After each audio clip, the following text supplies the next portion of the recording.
I think we're live. The webinar is now live. Fantastic. Awesome. I hope you're in the right place. This is a discussion, a roundtable that I'm hoping will get more round as we go. So we're looking for questions and answers. The banner went away. But anyway, this is how we can take this is about a white paper that we recently commissioned about a project that I've been working on for 3 or 4 years, which the white paper is the culmination of where we are, or at least the sort of assessment of where we are right now. So how a reality upgrade, we're dialing in from VR. Hang on one second, I will give you more of a perspective, but how a reality upgrade can transform mainstream healthcare. My name is Charles Kirby, and I am the CEO and founder of Sindy XR. Sindy is an acronym for Seamless Integrated Dynamics. And February of 2018, I published a book when way before I knew that Dan Mapes was in the metaverse and truthfully barely even understood Second Life. But I came from a filmmaking and storytelling point of view, and I was playing with everything from Pepper's Ghost to holograms. And what I wanted to really do was leverage the next generation of technology to actually help us grow. And now here we are with a discussion about how some of my ideas have grown into what is now the umbrella term of extended reality. So you're seeing actually, let me just give you a quick tour of where you are. I'm coming from you live in Glastonbury, Connecticut. I'm here with Dr. Charles Cavo, and what you're seeing on the shared screen is actually a concurrent meeting in one of our CindyCube VR rooms. And so what you can do if you're annoyed by that, just by the way, is you can move this there's a little line in the middle of the grid view. And so if you'd rather look at my face, I'm not sure exactly why, but if you'd rather look at my face, then that would be, you know what I mean, like an option. And then we're gonna have this concurrent meeting where you can see Nini and Chuck and Charles Carter and a couple other people who chose to join the meeting in Oculus. Our moderator for today is Nicole Bradford, but she's in LA and in Silicon Valley somewhere, or in San Francisco somewhere on the West Coast. And so she's either running late or there's something going on technically. So let me just tell you a little bit more about the options to join us. And then I'm gonna send it around the horn for you guys to tell us a little bit about your credentials and where you're coming from. And then hopefully Nicole will join us, or we'll just keep talking to each other about how this has come about. So, okay, one thing I wanted to just point out is that if you're on YouTube 360 Live, what we've tried to do is create a seamless integration of dynamics. So essentially, Dr. Cavo and I are here in an actual kitchen, and it's like physical reality, I guess we have to call it. And what we do is we set up our round table so that it actually feels like you are with us at the table. And on YouTube 360 Live, you could also join us on the magenta chair. And we'll talk a lot more about maybe what the product is or how this works if you want to. But let me pass it to Charlie to tell us a little bit about what you do. I need to say thank you to a couple people first. Propeller Group in the UK is our business development partner and has organized today's webinar. And I mean, they're just mind-blowingly taking my whatever book idea and blowing it into something so amazing. So this webinar is, this unbelievable moment for me. And I just want to say thank you to Rose and Jody and Ben and everybody, especially Jessica Millam, for coordinating this event today. So, let's see, what else?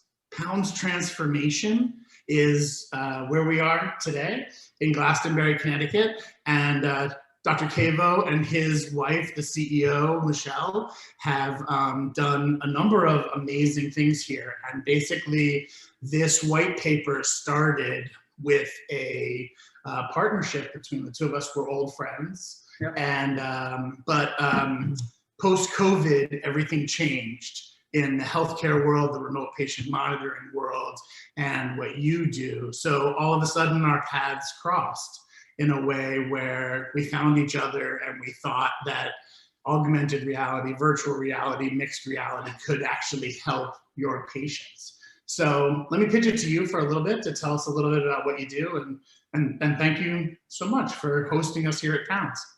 So first of all, it's confusing for me to be here because I am a physician and I don't know a whole lot about technology. I've learned a lot from Charles, but there are more cameras in this room right now, so I don't exactly know even where to look. So if I'm not looking at you, my apologies. Maybe Charles can coach me into which camera I should look at.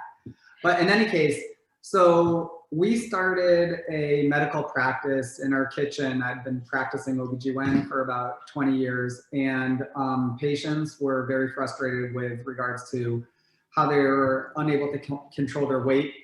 And really all that they had for opportunities to lose weight was gimmicky kind of programs where they could purchase products and spend a lot of money to lose weight on product management or product therapy and then regain their weight because they never really learned anything about their physiologic state and why they were abnormally gaining weight.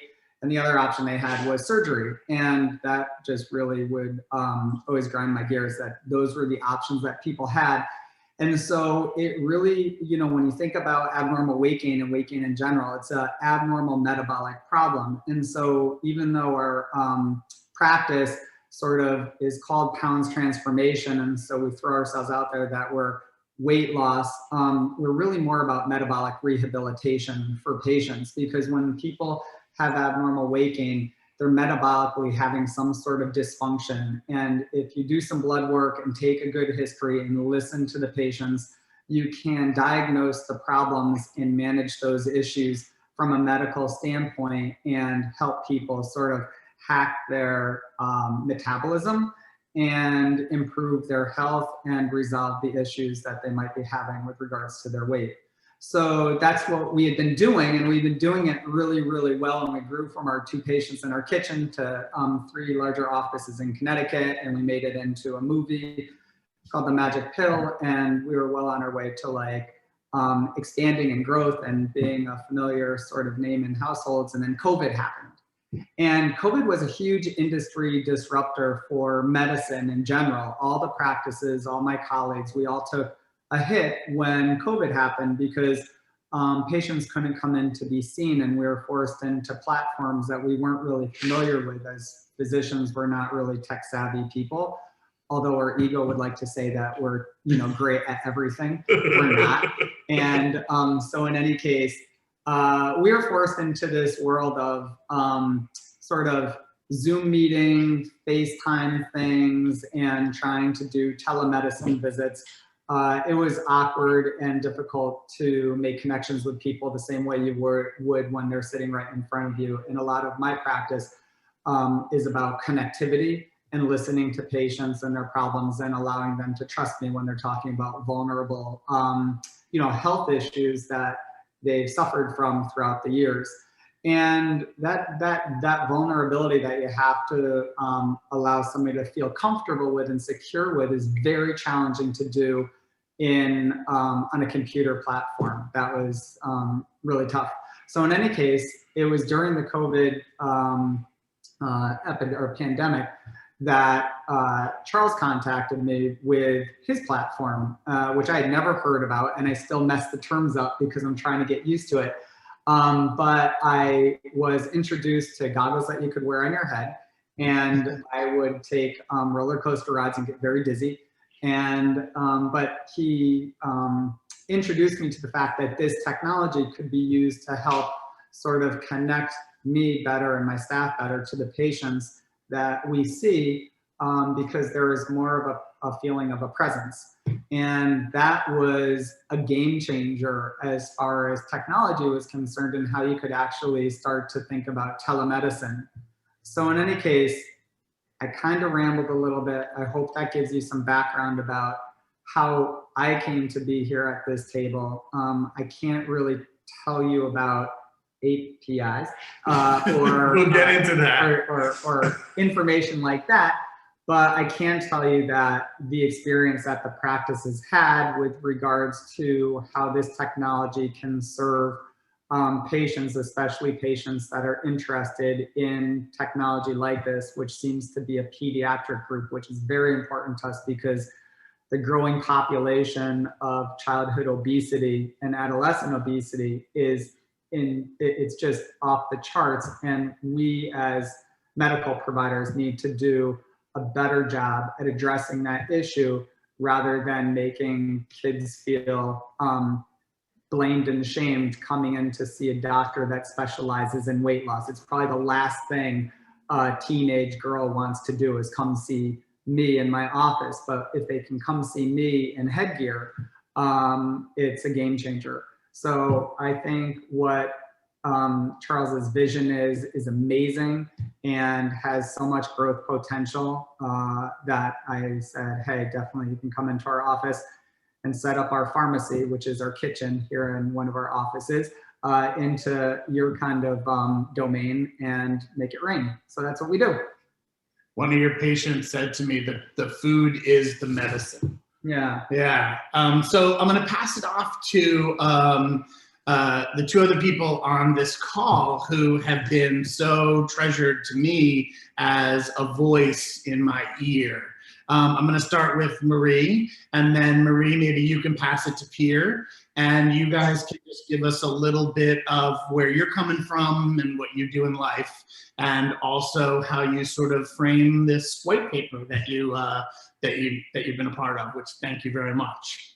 Thank you, Charles. I'm so excited to be here, and thank you so much. I loved hearing that introduction from Dr. Cavo because I sort of am on the other side of that. So you talked about the physiological side. I come at this from the emotional side. My name is Marie Grace LaFerrara, and I am a coach and expert in food freedom, compulsive overeating in relation to food. And I have clients that I work with them on a daily basis on how to love themselves more, get into their right size body, and deal with this lifelong struggle that we have all had. What we have in common is that we all are actually coming from the place of being compulsive overeaters ourselves. It's been a lifelong struggle for me. I've tried every diet. I've sat in the office when the doctor said to me, you know, you're just going to have to get surgery. And I have been just searching for a solution because I really, truly believe that this has more to do. I mean, of course, it has to do with the food and it has to do with the body chemistry, but it also has to do with the emotions. And where are our emotions? What was it like? Like it leads into being bullied as a child. And that is the conversation about what do we do about the kids today? Right? So I am just so excited that this is now in the forefront. You know, I realize that bulimia and anorexia are considered an eating disorder in this country, but until very recently, compulsive overeating was not. So that is my passion, and that is my journey to heal myself and heal others through, you know, talking about it, emotional, you know, EQ, and just putting it out there. You know, most people are shamed and blamed, as you said, and we just need to start the conversation. And there has to be people that say, I understand, I feel that too. So that's what I work with my clients on. I absolutely get it. I've lived it. I've been there. I've gained and lost 100 pounds many times. I'm still a work in progress. I work every day on my own journey, and I want to help other people do that.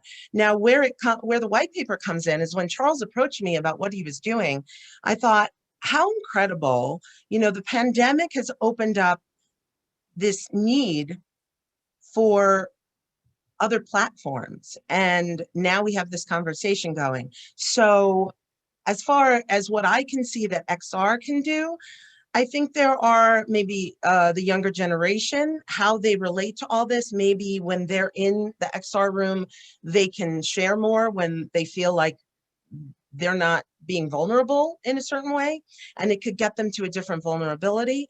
I love the fact that when you expand your reality, you expand your mindfulness, because the fear slips away. And I know that compulsive eaters have a lot of what they do is steeped in fear and, you know, shame. So I'm just really excited to be here to find help for a problem that I've been looking for my entire life, and I continue to be on that journey every day.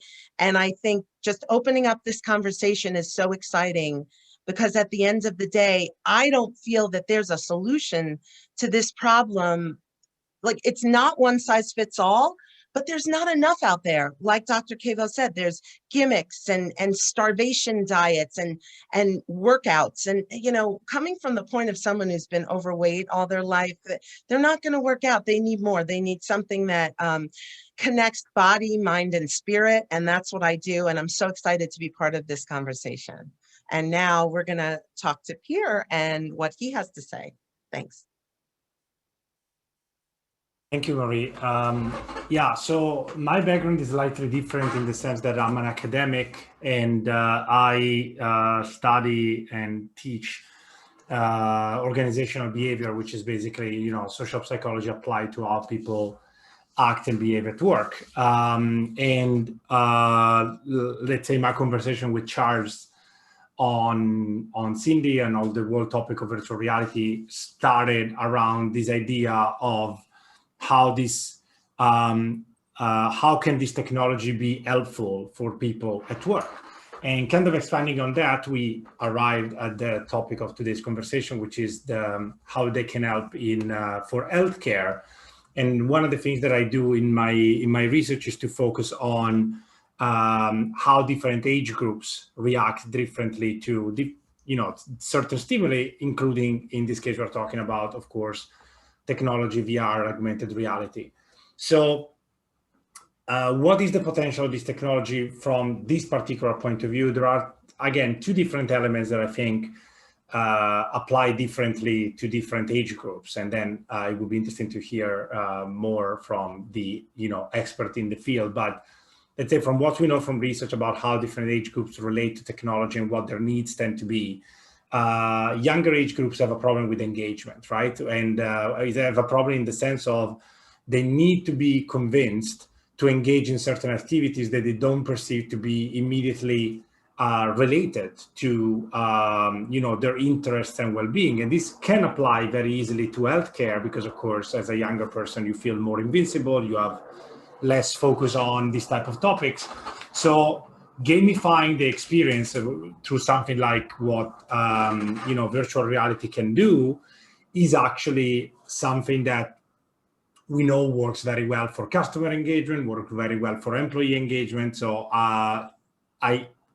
logically speaking, should work very well also for engaging younger kids to think more in depth about their health and to think more in depth about what they can do in order to keep an equilibrium in their, in their well-being. And then talking about both physical and mental, which has become very relevant in this, particularly in this couple of years because of the pandemic. But in general, even before that, there was already, signs that was going to be an increasingly relevant problem for younger generations. So the mental well-being. On the other side, when we're talking about older populations, there is the issue of, and in general, this is true for everyone. I think we all experienced it this year with the pandemic, the issue of the human touch, of the human connection. And older generations are used to be visited in person. They're very skeptical about telemedicine on average. They have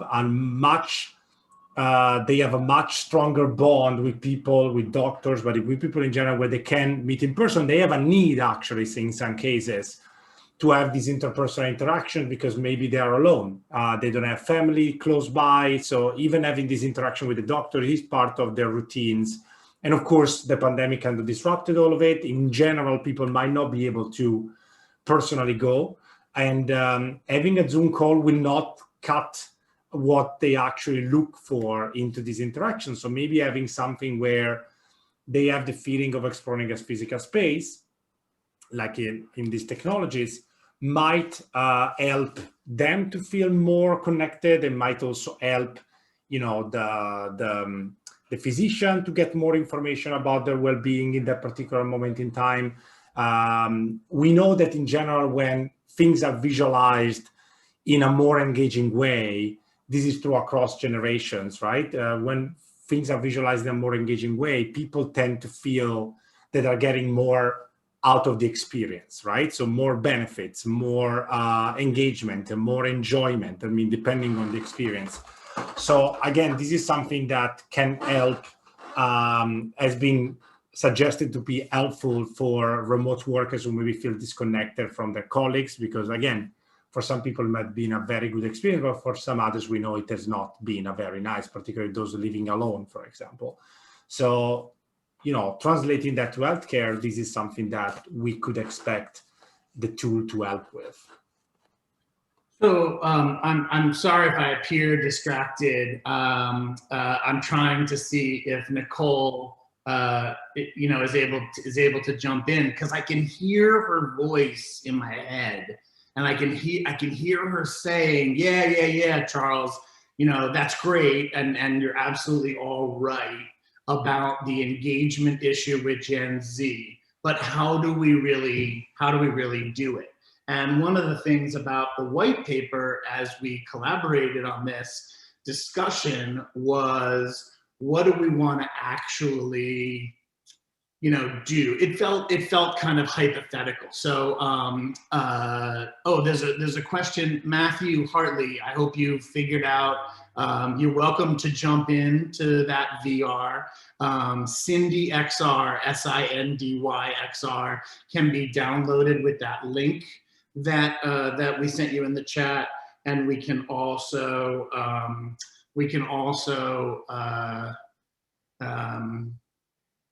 you can find it on the Oculus App Lab. So that meeting right there, Chuck can invite you into. Maybe Charles Carter, or Nini, you can add him as a collaborator. Matthew Hartley, put your email. Maybe you can find it with your Oculus address. So, and this is such a great example of how the technology is incredibly difficult. I can hear Nicole, saying, how do you really do it? And so one of the things that I'd love for you guys to talk about is something that's been important to me in our building the technology, but again, coming from, I kind of have two sides to my discussion here. I'm hanging out with my endocrinologist, which is really annoying as a fat person, I have to say. You're excited about it. I am not always so excited about it. But as a kid who went to fat camp in 4th and 8th grade, I actually have been through this journey a number of times. But when we started with this Sindy apps, we started with this idea that we had to be able to collaborate. Again, coming from the film industry, I had no idea that this would be something that, like, in healthcare would be applicable or helpful. And one of the things that I've learned is that there's a series of remote patient monitoring, which is the ability to actually get involved with the patient. Well, you know what? I'm not even going to guess. Maybe I can ask you, Dr. Cavo, to talk a little bit about remote patient monitoring, and then what you and I have learned about wearables, because then I really want Pierre to help us think about the data management and the sort of people analytics, You know what I mean? Like I think about that Michael Lewis book about Moneyball. And I just want, you know, if Derek Jeter can figure out which way he should step first in order to, you know, based on the on-base percentage of, you know, Giambi before he came to the Yankees, I want to know. You know what I mean? Like, so I want that in my work life. How could we do that for your patients? So that's a sort of a long-winded question, but does that inspire you? Do you know what I'm sort of asking? Yeah, I think so. So if I don't answer or address the question that you're asking, just give me the cane and hook me. But basically, remote patient monitoring that Charles just talked about, RPM, is not necessarily a new way of treating patients, but it's been around for a while, but it's starting to really take some hold. And RPM, remote patient monitoring, is designed for us to help patients stay out of offices and out of hospitals, managing their different medical conditions remotely. So what it really involves is us being able to track patients with various devices that would give us information about how healthy or unhealthy they might be throughout a given month. And a patient can wear different devices or do different tests that would get performed, say, for example, on a Fitbit. They could take certain amount of steps, and those steps, if they're on a Fitbit, would directly link into our electronic records, and our providers and people in the office would know how many steps, for example, a patient has taken in the course of a day. Or we can look at how their glucose levels are over the course of a day if they're monitoring glucose, blood pressure, weight, spirometers, all sorts of data points are things that we can collect from remote patient monitoring and then make clinical judgments without ever seeing a patient in the office, which is kind of cool for people that might not have transportation, or they might be worried about COVID, and they might just have phobia of coming in to see doctors. But in any case, it's a great system that's been developed and should be utilized a lot more frequently by healthcare. So in any case, one of the really cool ideas that Charles introduced to me was something that I hadn't really considered, but how his system that he's been developing could take all these different data points and collectively put them into one place for me to analyze and look at. So it's one thing for me to see a patient on their Fitbit with 10,000 steps, and then a couple clicks later I can look at their glucometer and see what their disposal rate of glucose might be in the course of a day, and then another couple clicks look at a blood pressure. But it's a really much more it's a better experience, and I can provide better care if I can see all of these data points together to make clinical judgments based on all this information in one spot where I can see it in one aspect, and then communicate to the patient what we're recognizing and analyzing from those data points. And furthermore, I think that when you start to bring this information together from various devices and put it all in one location, it allows you a very cool way to start analyzing information to make predictions with regards to outcome. And patients love that, because so many times people want to jump ship because their expectations don't match outcome. But if you can start to predict outcome, then that surprise, which always makes people mad, kind of goes away. Like, nobody likes surprises, So when the scale doesn't behave the way you want it to, and you have the capability of predicting what's going to happen, surprises stop, and better communication channels open up. So that's been our experience so far with RPM, and we're really just getting going, really just getting started with what we could potentially do with it. So yeah, hopefully that answered your question. Yeah, but I have a follow-up. What are the more challenging parts of it? Like, where could we do better? I mean, from a tech side, but also, from a society, how could we do better if we are able to, really check in with ourselves more often, you know, I mean, or not just weekly or monthly with our doctor. Yeah.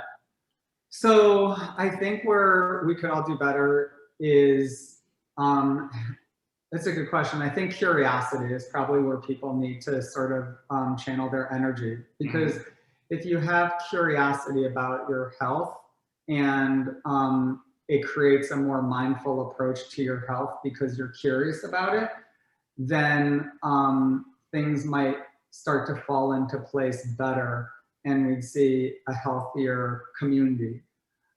So in other words, I think that where this technology, I think, could really be leveraged is in the form of creating curiosity and helping people with accountability. So often we introduce like a system, a watch or a blood pressure cuff, and people are into it and want to check things for like 2 weeks, but then it starts to fall off. There's this dropout rate that happens because they're not being stimulated. It's not really fun. It's not, there's not much to get from me just calling you on the telephone and being like, hey, your blood pressure is 140/100. However, if with the technology that's being introduced, we stimulate a sense of more curiosity and trick people into accountability, now you're talking game changing when it comes to like disrupting where we are with our health, which is kind of scary in that we're, you know, only 12% of us can say that we have normal biomarkers when we look at our labs. That's crazy. So 88% of people could potentially benefit from that kind of curiosity leading to accountability, leading to people wanting to do better, and the end result would be a healthier population. Marie, I can hear you in my head saying all those times that I went to Weight Watchers. Can you talk a little bit about the reality for you and essentially so many people on the call know about wetware and wearables and trackables and everything from the Fitbit, but also to some amazing other products that, you know, allegedly help, but like Ava said, sometimes they're temporary solutions. And I know for me, the sustainability is the issue. The roller coaster ride is not the goal. So how do I, what's a plan I can really sustain, and how can we combine all these ideas? I mean, I think the thing we do is we combine them. We just do it. You know, first of all, I am wearing a wearable that looks like jewelry. So, you know, this is great for me because I'm someone who, you know, like the Apple Watch maybe would be a little too, you know, I wanted it to be more fashionable. So this is Bella Beat, and, you know, everything goes right to my phone, and it even tracks how much water I drink. Look, all this stuff to me, these are the tools, and these are tools that we need. And to me, Sindy XR is just another tool that we can utilize. And from the space that I come from, I think all the health stuff is so very important. But the bigger conversation for me is, what do you do? But when you said 88% of people don't have normal markers, that leads to the probability that a lot of people who are really living in this problem don't really care about their health. Like if you asked me if I cared about my health, like I probably care about that cupcake more than I care about my health most times in the moment. So for me, the solution lies in putting together everything. Yes, we need the health stuff. Yes, we need the academic and, you know, what all the research has shown. And I believe what's missing is the emotional part that people don't want to touch. You know, it's like how I feel, how this makes me feel, what it's like to do it in the daily, what it's like to track your water and, you know, to really start. I think when you encompass everything, you start to care about yourself as a whole. You know, I think the one thing that, you know, and I speak mostly with people that are on one side of the spectrum, you know, the compulsive side. And it's like, there's a lot of low self-esteem, you know? So when you think about maybe collaboration within Sindy XR with groups of people that are all the same, that can share with each other how they feel in a space that's safe. That's where I think this is really interesting. But I think it's all needed. I think there's not enough help in this area for anyone. You know, we need to incorporate it all. And like I said, the wearables and the collaboration room and your blood pressure and your heart rate, they're all just tools. It's just, it needs to come together. And I believe it's one more thing.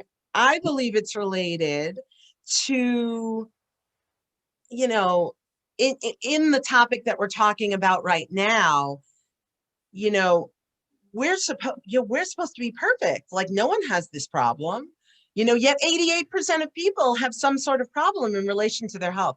So I think we just need to talk about it more, have doctors incorporate it more, and really start using the tools that we have at hand to help each other heal. It's like a bigger question to me. Yeah. Yeah. So Pierre, I would love to hear from you about, you know, how do we get this data from people? How do they feel good about what they're getting back? You have some experience in creativity and how it inspires people to engage. And I think that my mission is to address, and you know, I don't know if I can solve it, but I know that my question right now and my charge sort of post-COVID, pre-Delta variant, I mean, you know, like where we are right now in this moment is, to me, about, you know, I recently raised two amazing children who are now in their 20s.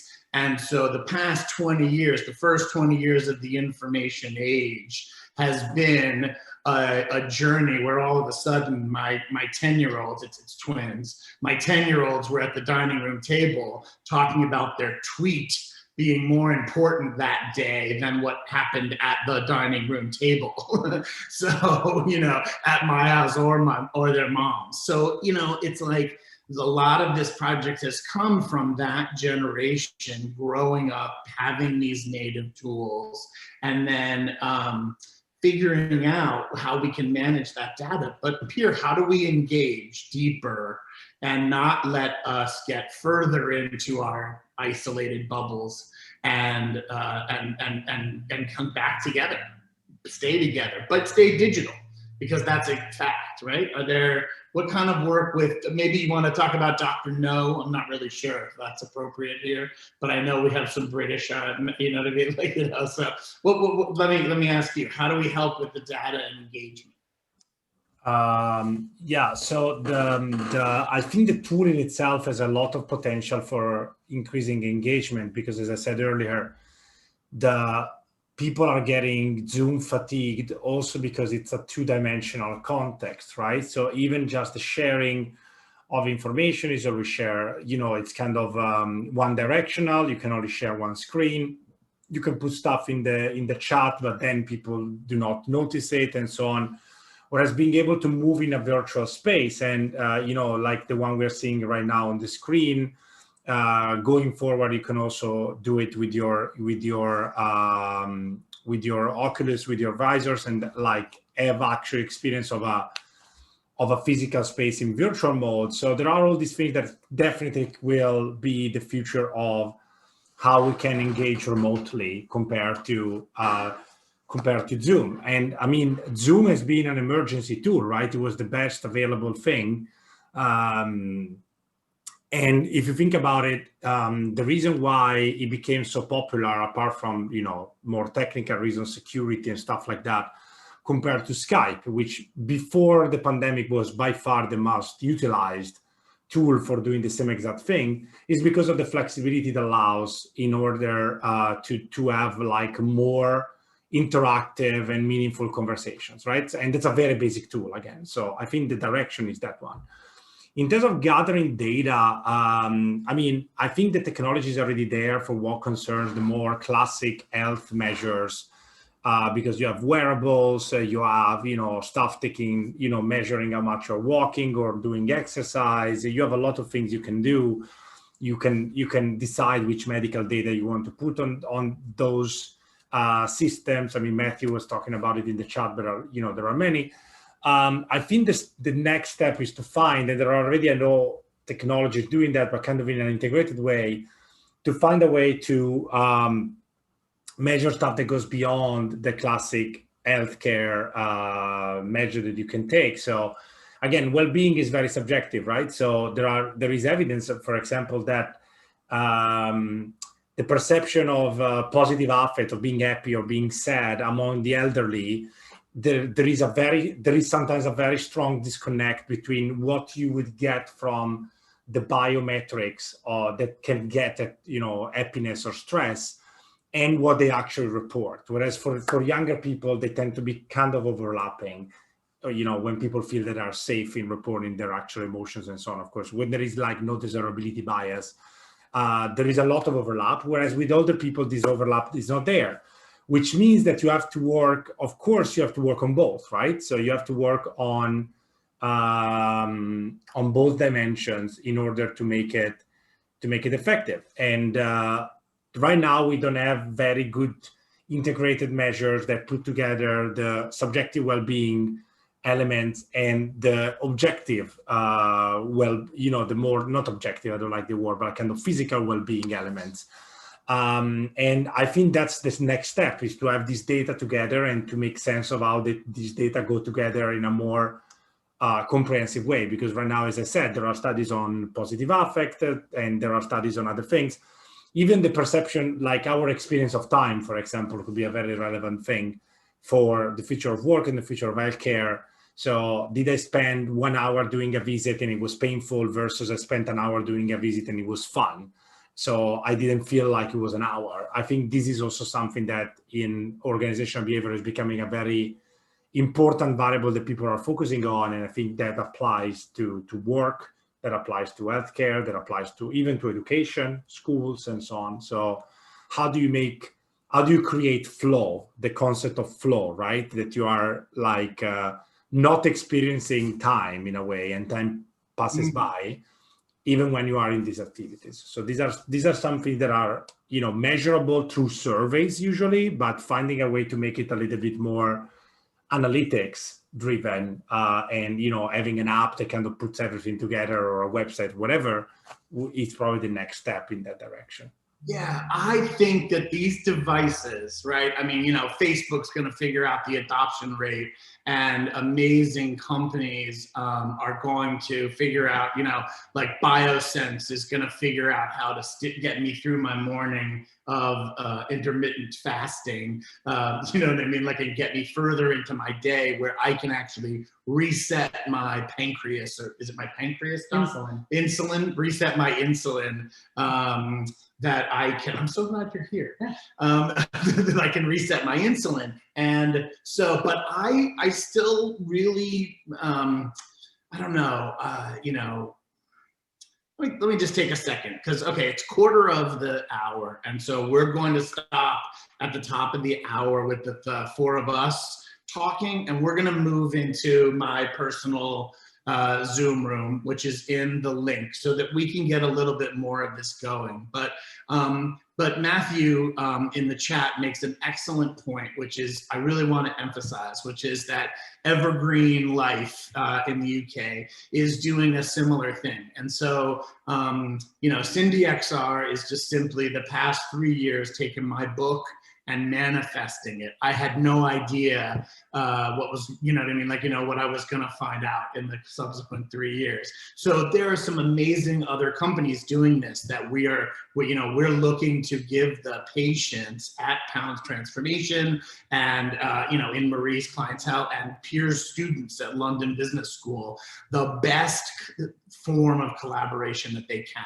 where they genuinely, use whatever works for them to what I consider effective and efficient collaboration. And it's gotta be the data. I make this joke that the last thing, it's very nice of the National Institute of Health to tell me that I am, need to take 10,000 steps a day. But what I really want to know is, like, if I take an Uber to the meeting, are the sketches better, or is my heart rate lower during the presentation?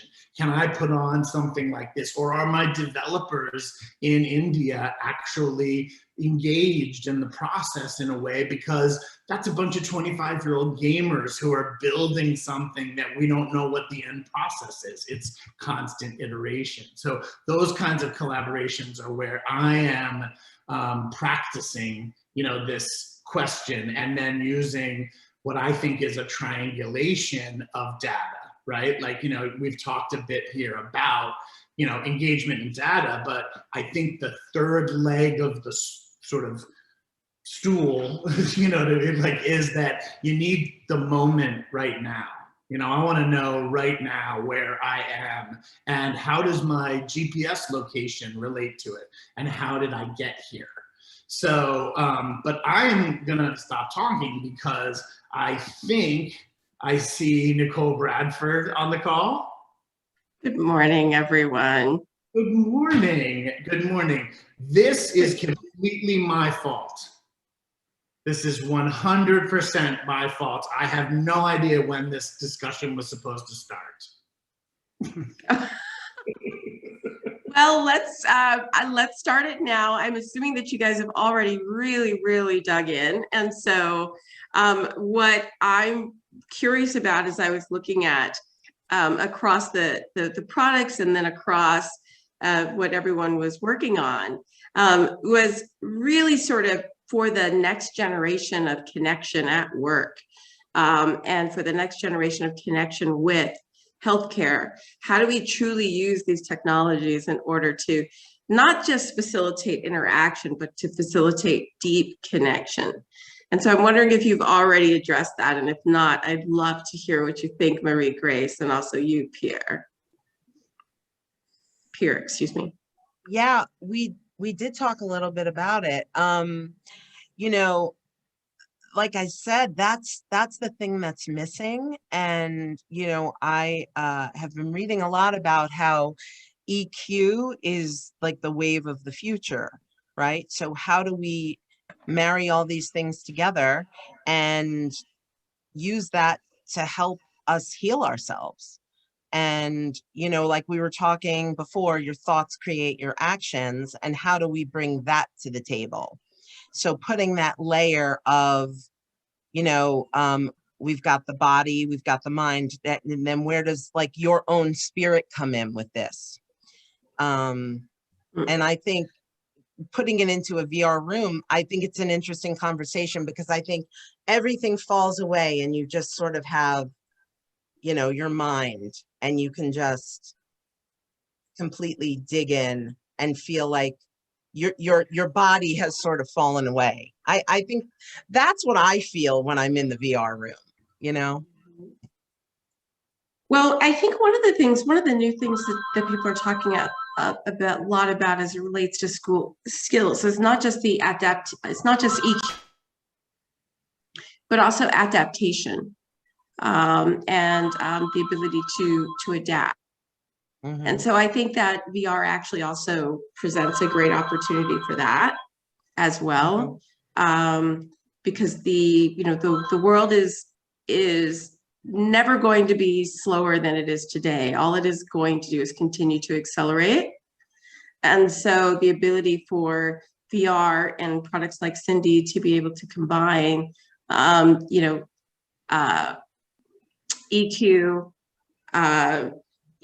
and then also what's called AQ, the adaptation quotient, that kind of intelligence, as well, I think is pretty compelling. Tell us, and Pierre, what do you think? Define AQ. We didn't really get into, I think a lot of people on the call are super savvy, you know what I mean? Like, we've had some comments that have shown that, I don't need to explain XR, but AQ went beyond me. Tell me about that one, and how I can get my app to be better. Because this thing, it's tough to be empathetic through a piece of glass that somebody forces me to carry in my hand. I want to do better. Mm-hmm. So in the world of work and the way that the future is changing, and the way that just our ability to influence and control, let's just call them the molecules. So, whether it's food, energy, transport, just like all of those things, if you're really digging into the pace of change, is pretty extraordinary what's happening on that side. All of those things together, plus AI, is what's driving the rise of the software line. And the rise of the software line is what's changing not only work, but human interaction across the board, but all the jobs and what they're called and what people do with them.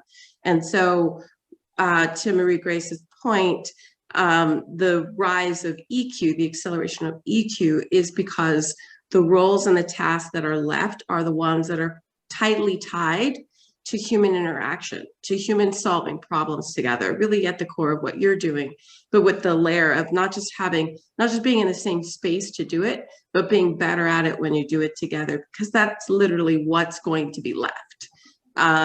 Because software is better at most rote tasks. And so I don't believe that it means that, every time we've had a big technological shift, there have been plenty of jobs that went away, but there were plenty of new jobs. But the core competency of these new jobs is really going to be about people working together, solving problems, connecting with their clients, their patients, their students, their colleagues. And so that's one piece, and that's where sort of like the EQ is and the human interaction skills are. But then also just to have the resilience to keep pace with the pace of change, and also to have the willingness to reinvent and to learn more and to learn more and to learn more.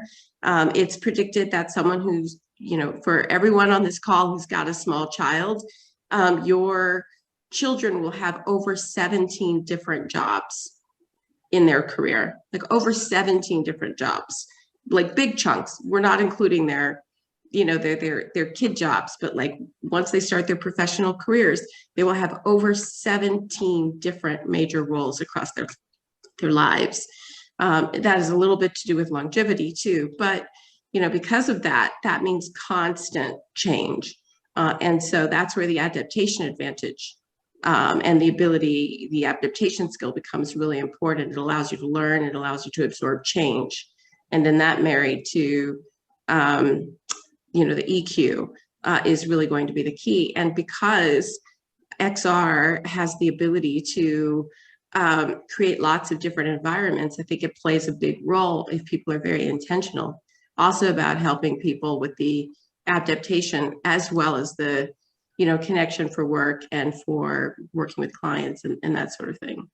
I did see an interesting study the other day that said, it was a post-COVID study, because I know we have a lot of clinicians on the call, and it said it was a sizable study. It was like over 3,000 people, and 73% of them said that if their doctors did not tell us something, they would change doctors.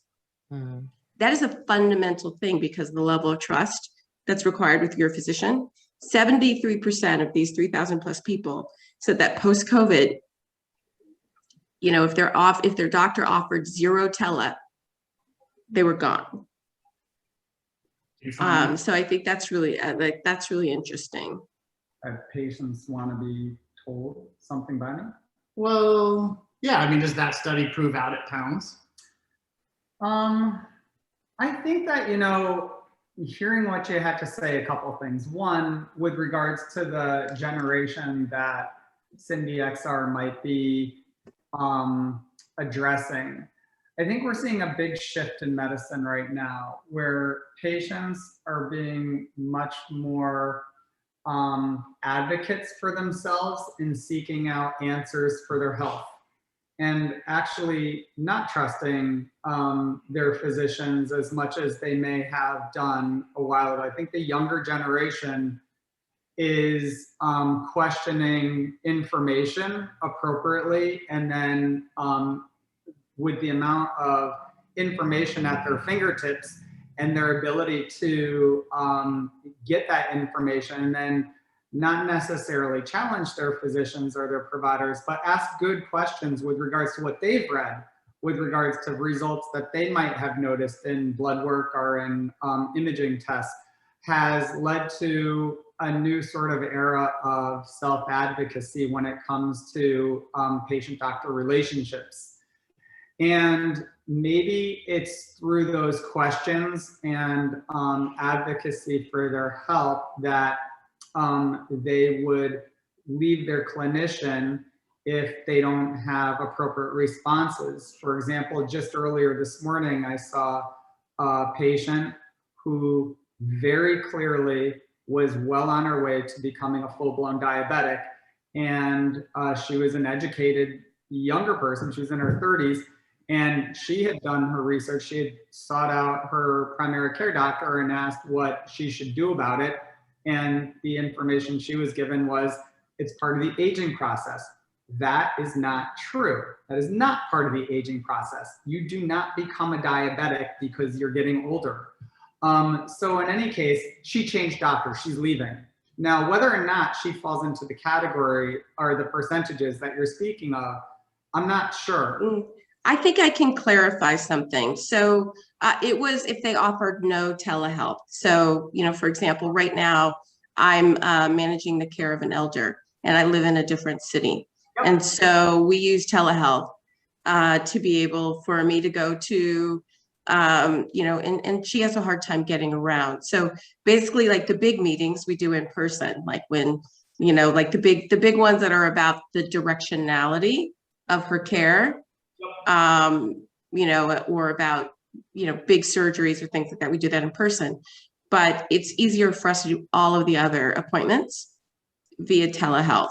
Yep, it's just easier for, you know, interim care and the things where, you know, she doesn't need to be touched.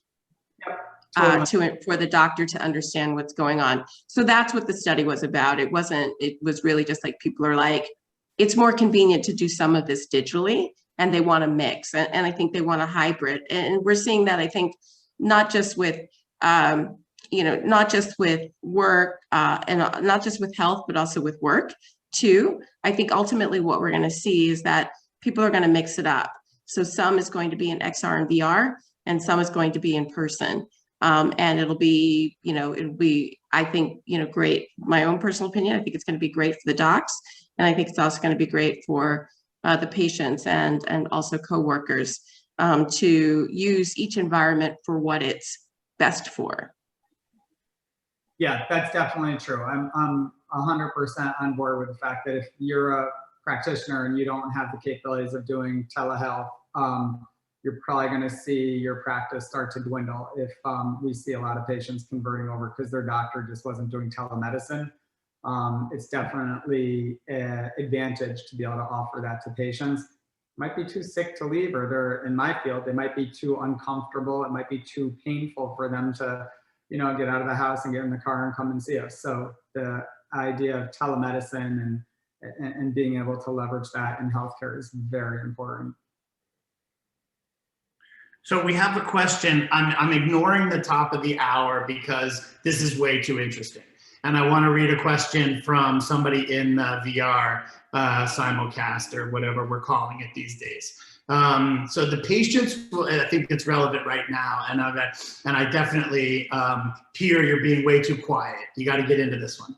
The patients will feel more comfortable virtually, or ignore me, which is fine.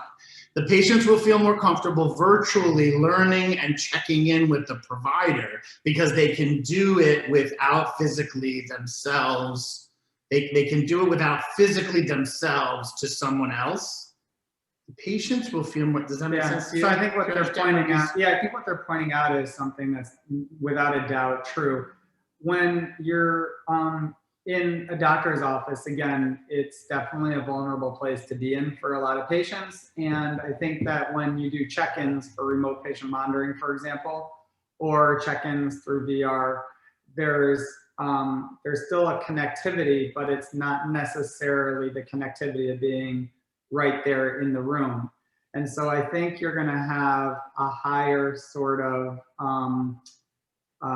result-driven data that patients feel comfortable sharing when they're remote or in VR than when you're actually in the room. There might be more of an open sort of communication that could occur. And that's probably what I think the question is about. And I agree. Any other thoughts on that experience? I can roll. I love these rolling chairs. I think that when I'm in VR, I'm able to then keep going. Oh, it's top of the hour, so you're out. I gotta go see if I have patients. Okay. I'll be back. You go check. Come back. We'll be right here. Fantastic. Hi, everybody. Thank you, Dr. Cavo, for letting us into your kitchen. Does that ring true with you, Pierre? And Nicole, I'm going to let you take this one. I'm just kind of reading along with the chat.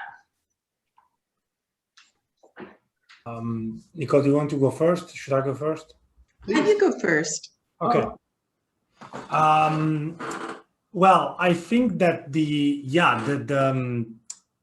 again, anything we can do to make remote interactions more meaningful is valuable. And I think this is not true just of healthcare, to be fair. I think in healthcare, there is the added element of how important is the human interaction when possible for patients, right? Because you are in a frail state, and we know when you're in a frail state, having someone that is kind of able to, you're able to kind of see as close, and usually that happens physically, is a much better option than a mediation through a screen, right? So that said, there is also the thing, and this again is true not just for healthcare, that going forward, there will be a lot of interaction that will be remote. So how do you make these more meaningful is the challenge for the future of work and the future of healthcare. And I think, again, this is why this technology can be very meaningful for these particular activities in general. And that also goes back to what I said about the different ways this technology can speak to different age groups, in the sense that for the youngsters, the problem is less about not being able to go and needing contact, and is more about how do we engage them. But as more do you progress in aging, the more these issues become relevant. There have been some interesting studies on the willingness to disclose to a bot. And so that's specifically been seen in populations with PTSD. The people who are servicing the military and veterans have fielded several studies that showed an increased willingness to disclose mental health issues to a bot over a person, and then using that in order to actually get faster identification of who needs a human. I think a big way to navigate, Charles, I think I'm becoming a panelist. Which is great. But I think the ideal situation for us all is to use each environment for what it's best for, according to the person and what their current need is. So in that veterans example, those are older, those are like 20 to 35, 40-year-old males often, and females too. But and so not necessarily young people, but because of their specific condition, they prefer using a bot to disclose PTSD. They were having a hard time. And then they brought in the humans for human to human live in person. But they found that they were like getting to people faster. So I think, what I hope to see, my vision is that we use the immersive worlds to defy the laws of physics. And so that might be, that's all the things that you see with Sindy already. But, we use it to defy the laws of physics, and we can get extra data from that, whether it's all of the, biodata tracking from eye tracking with permission. Of course, that's a whole nother thing. But in the HIPAA context, I guess all of that would be included in HIPAA protected information from your sessions. But we use VR to defy the laws of physics. We use the augmented worlds to add to our senses. Like imagine if a physician could, hear someone's heart without using a stethoscope, because we're surely going to augment our hearing, our sight, a bunch of other things in the context of, these specific cases. And it's also sort of like that, there's that OR in the middle of that emergency room in the middle of the country that is like the busiest. It's the busiest doctor's office in the country, but it's entirely virtual because they have cameras set up in small towns all around the world. I mean, all around the United States. And the people on site are the arms and legs of the physicians, and they're specialists that from their desk see, people all over the country where there just aren't enough specialists. And so we'll have the immersive, we'll have the augmented, and then we'll have the real, which is really important for me. All of this stuff is so that when we get together, kind of like the previous doctor's point, when we, the bedside manner that people need to see and hear. There was also another interesting study that tied the level of malpractice to how much malpractice suits to exactly how much patients trusted their doctors before surgery. And speaking of the connection between healthcare and work, my partner in life is in the HR world, and she's like, "This is great. We'll do virtual offices, and there'll be less, sort of sexual harassment suits." Right? That's a good. Those are some. Well, I think what it is that you build that personal bond in person. You build that personal bond in person, and so. I think what needs to happen is it's becoming very deliberate about understanding what we do in which environment and allowing that to be personalized by age or not just by age, but comfort with technology. I have some relationships with people that I've never actually been in the same room, but we've talked every week for a year, or more.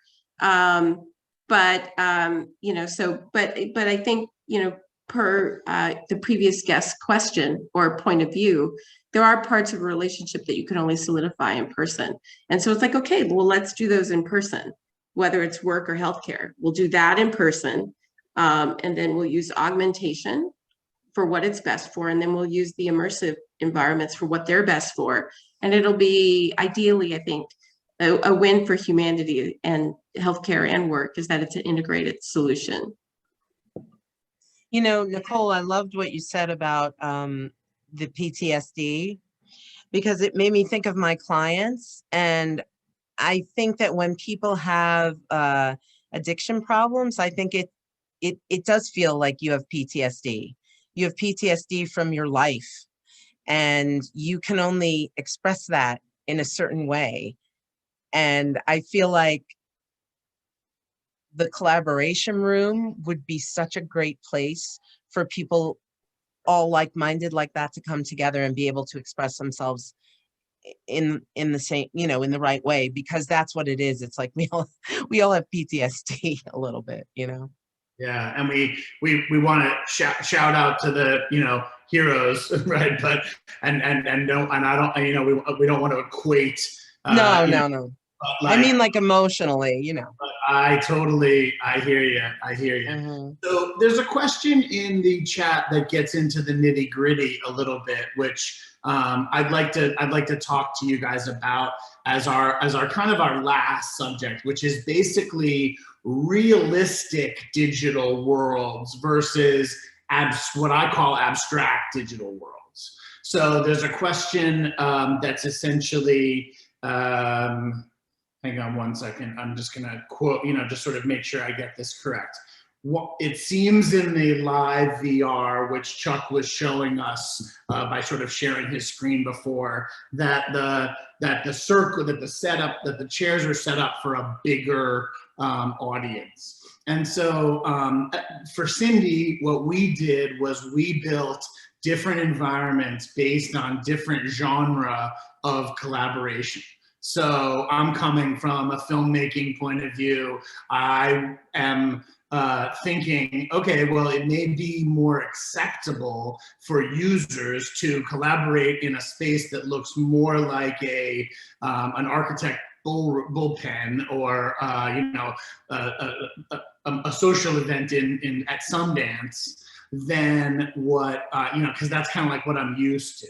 So we have built different environments, but for me, I don't really. I'll try to speak in the affirmative, because you can see it in what Sindy has built so far. I don't see any reason for it to look like what I've been doing for the last 30 years of my career. I want it to be functional, depending on, as we've talked about a lot, what tool is the right one for the right moment. So for me, what you were seeing there was an abstract. We used a cube metaphor just because, the geometry I'm in right now is a cube. It happens to be a kitchen, and we happen to be talking about food and how it relates to healthcare. And so then that cube is just sort of replicated in an abstract way in virtual reality. And then we connect the wearables and the mobile, using the mobile. And the data is then in there, sort of like a digital electronic medical record. So it's got a privacy aspect to it and a security aspect to it, and that's where that cube comes from. And then those chairs are set up for a larger event like this, where we could invite, but we have different environments for different rooms. Do you guys have a feeling about that? Nicole, what's the vibe in Silicon Valley? Yeah.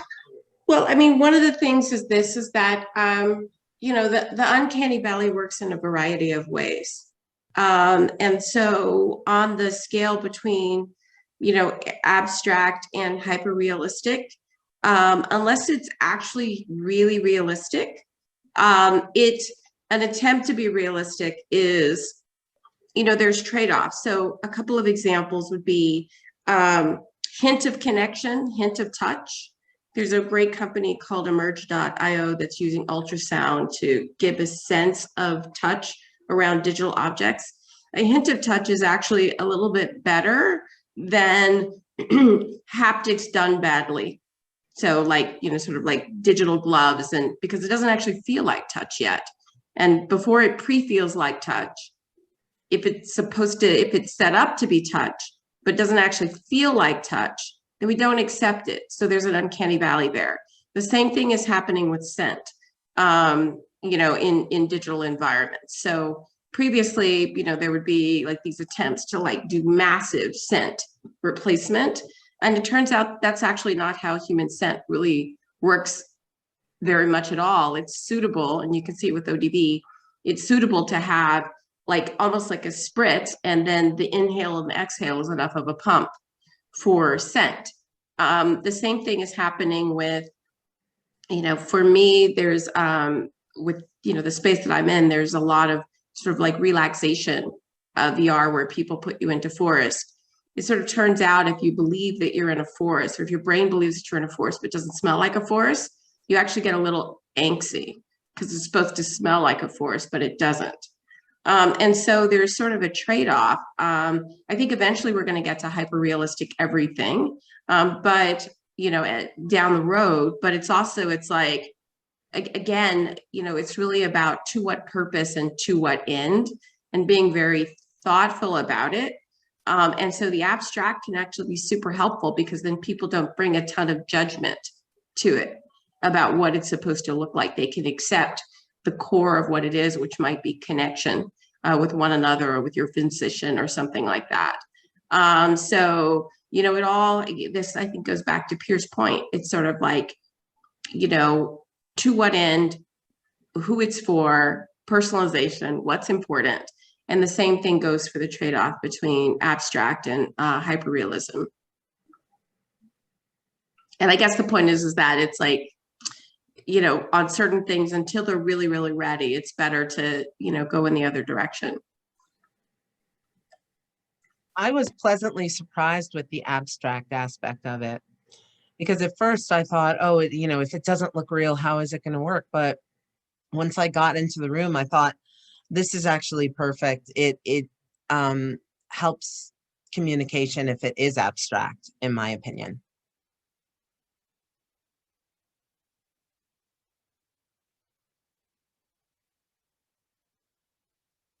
Peter, any thoughts on that kind of alternative reality and how it affects behavioral organization, maybe?